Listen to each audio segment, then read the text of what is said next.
तो शुरू करते हैं एक्सरसाइज 6.2। तो 6.2 शुरू करने से पहले अब मैं थोड़ा बेसिक बता देता हूँ इसका भी। वैसे तो मैंने बेसिक सारा करवा रखा है, फिर भी दोबारा रिवाइज करवा देता हूँ। जिसने बेसिक की वीडियो नहीं देखी वो भी बेसिक की वीडियो जरूर देखे, ठीक है, क्योंकि एक्सरसाइज ऐसे समझ नहीं आएगी। फिर भी मैं बेसिक थोड़ा सा करवा देता हूँ।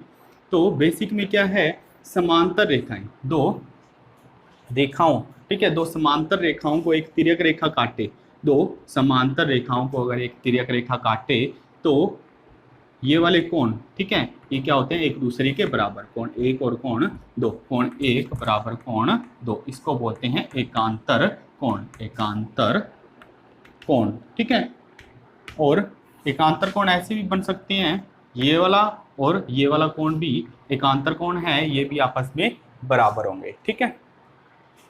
और बात करते हैं तो कोण ये, ठीक है, एक जैसे दिखने वाले कोण इसको बोलते हैं संगत कोण, ठीक है, ये और ये होते हैं संगत कोण, ठीक है। संगत कोण जैसे मैं इसको नाम दे देता हूँ 1 2 3 4 5 6 7 8।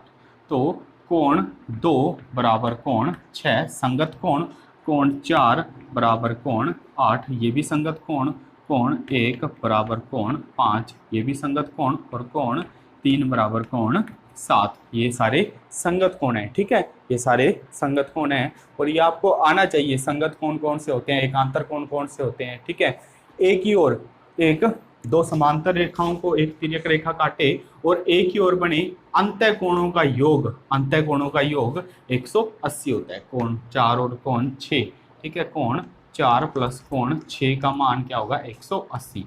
वैसे इधर भी कोण 3 प्लस कोण 5 का योग कितना होगा, 180 डिग्री, ठीक है। इसमें थोड़ा मैं फास्ट करवा रहा हूँ क्योंकि बेसिक आपको करवाया हुआ है। तो बेसिक की वीडियो आप बेसिक में देखिए, मैं यहाँ पे सिर्फ रिवाइज करवा रहा हूँ। तो कोण 4 और कोण 5 180, कोण 3 और कोण 5 दो समांतर रेखाओं को एक तिर्यक रेखा, ठीक है, और एक ही ओर बने अंतः कोण, ये इन दोनों कोणों का योग भी 180 होगा, ठीक है। तो एक्सरसाइज शुरू करते हैं। फर्स्ट क्वेश्चन है अपना इसी पे है डिपेंडेंट, भी अपने कैसे कोणों को निकालते हैं। देखो कोण y आराम से निकल जाएगा, कोण y बराबर 130 डिग्री। अपने को पहले तो कोण x और कोण y के मान निकालने हैं। कोण y बराबर 130 डिग्री ये है शीर्षाभिमुख कोण, ठीक है, ये कौन से कोण है, शीर्षाभिमुख कोण। और दूसरा कोण x, कोण x की अगर मैं बात करूं तो ये संगत कोण, अपने इसको ऐसे भी लिख सकते हैं, कोण x बराबर 130 डिग्री ये हैं संगत कोण, ठीक है। या आपने दूसरा तरीका निकालने का, कोण 50 प्लस कोण x बराबर 180 डिग्री, कोण x बराबर 180 माइनस 50, तो भी आंसर 130 डिग्री, ठीक है। कोण x प्लस कोण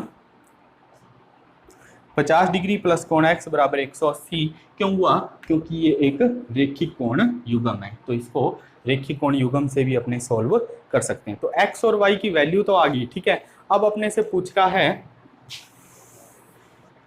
क्या रेखा दर्शाइए कि AB और CD समांतर रेखाएं हैं, ठीक है। तो AB और CD इसके x और y, कोण x बराबर कोण y बराबर हैं, ठीक है।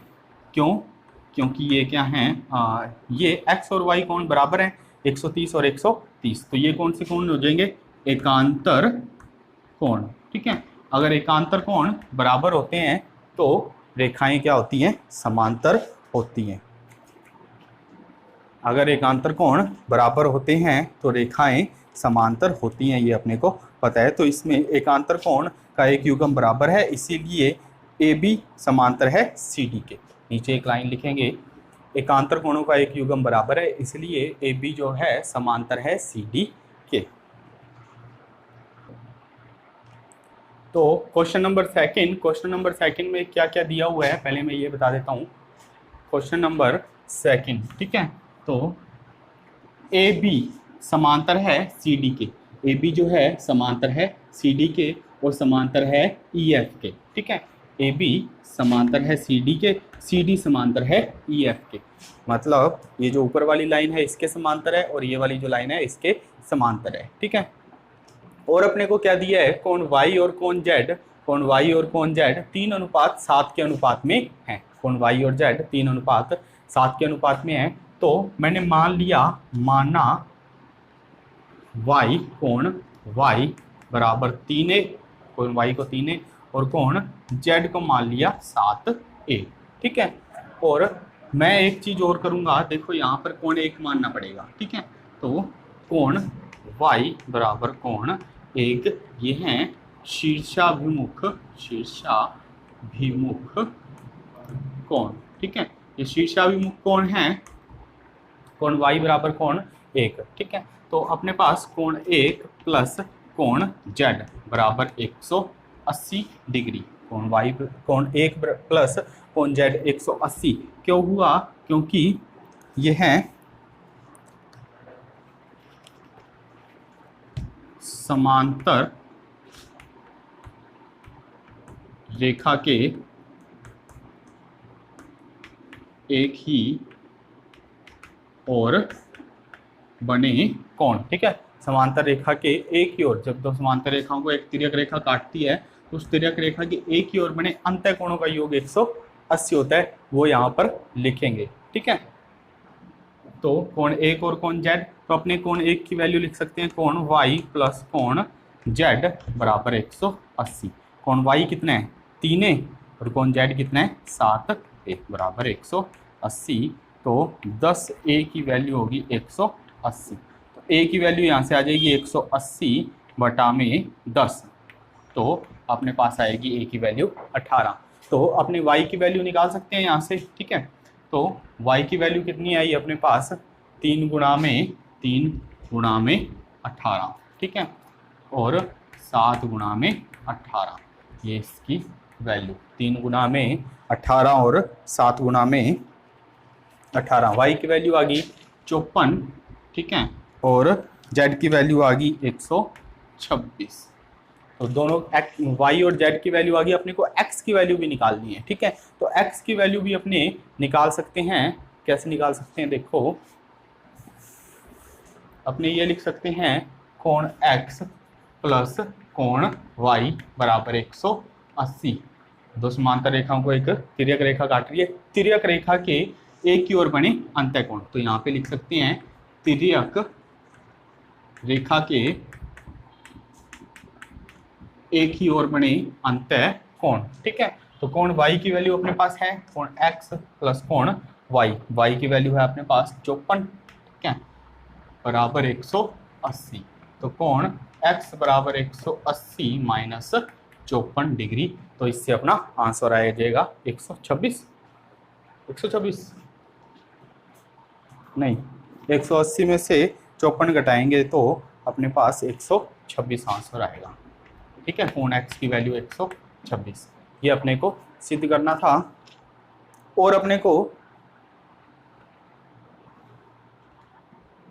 तो x का मान ही ज्ञात करना था, क्वेश्चन सोल्व है। तो क्वेश्चन नंबर 3 शुरू करते हैं।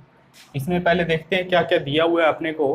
पहले सबसे पहले तो डायग्राम देखो, ए बी समांतर है सी डी के, ये अपने को दिया हुआ है। ए बी जो रेखा है वो समांतर है सी डी के, और दिया हुआ है ई एफ सी डी पर लंब है। लंब का मतलब ये जो कोण है 90 डिग्री का है, ठीक है। ये पूरा कोण दिया हुआ है 126।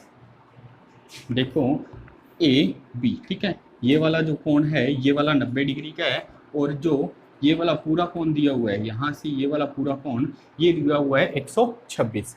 कोण जी ई डी, कोण जी ई डी, ये वाला पूरा कोण जो है वो 126 डिग्री का है, ठीक है। तो अपने पास क्या है, अपने ये लिख सकते हैं कोण एफ ई डी बराबर 90 डिग्री, ठीक है। क्यों,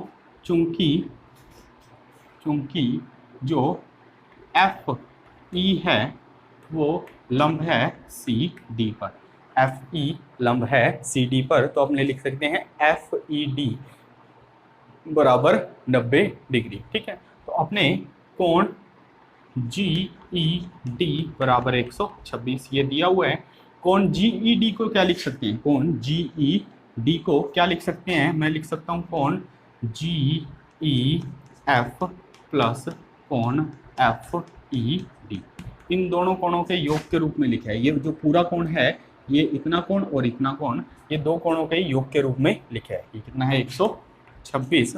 तो कोण यहाँ से कोण GEF की वैल्यू आ जाएगी, ठीक है, प्लस 90 बराबर 126। कोण GEF बराबर 126 माइनस 90 बराबर 126 माइनस 90, तो ये आ जाएगा 36 डिग्री। जो ये अंदर वाला कोण है, ये कितना आ गया अपने पास से? ये आ गया 36 डिग्री, ठीक है। एक कोण तो अपने निकाल दिया, अपने GEF ज्ञात करना था, एक कोण उसमें से अपने ज्ञात कर लिया। अब अपने को ज्ञात करना है AGE, ठीक है। तो ये देखो भी, ये एक दूसरे के समांतर लाइनें हैं, ये समांतर लाइनें, और उसको ये एक ऐसी लाइन काट रही है, ठीक है। तो ये कोण है AGE, ठीक है। कोण AGE बराबर होगा कोण, ये वाला कोण, ठीक है, इस पूरे कोण के बराबर होगा। कौन से? कोण GED के। क्यों होगा? क्योंकि ये एकांतर कोण है, ठीक है। तो इसकी वैल्यू आ जाएगी 126 बराबर 126 डिग्री। तो कोण AGE अपने पास आ गया 126 डिग्री। क्यों? क्योंकि ये एकांतर कोण है, ठीक है, एकांतर कोण है। अब अपना एक और कोण रह गया, कोण FGE, ये वाला, ठीक है। देखो ये वाला कोण 126 है, तो उसकी वैल्यू अपने निकाल सकते हैं। मैं यहाँ से थोड़ा सा साफ कर रहा हूँ। अपने को निकालना है कोण FGE निकालना है, ठीक है। तो अपने लिख सकते हैं कोण AGE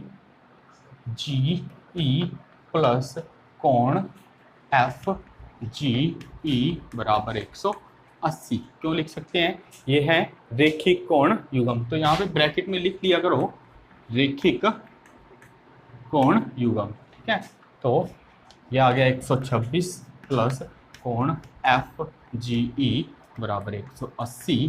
तो कोण FGE बराबर 180 माइनस 126, ठीक है। तो इसको माइनस कर लेंगे तो अपना आंसर आ जाएगा 54 डिग्री, 54 डिग्री अपना आंसर होगा।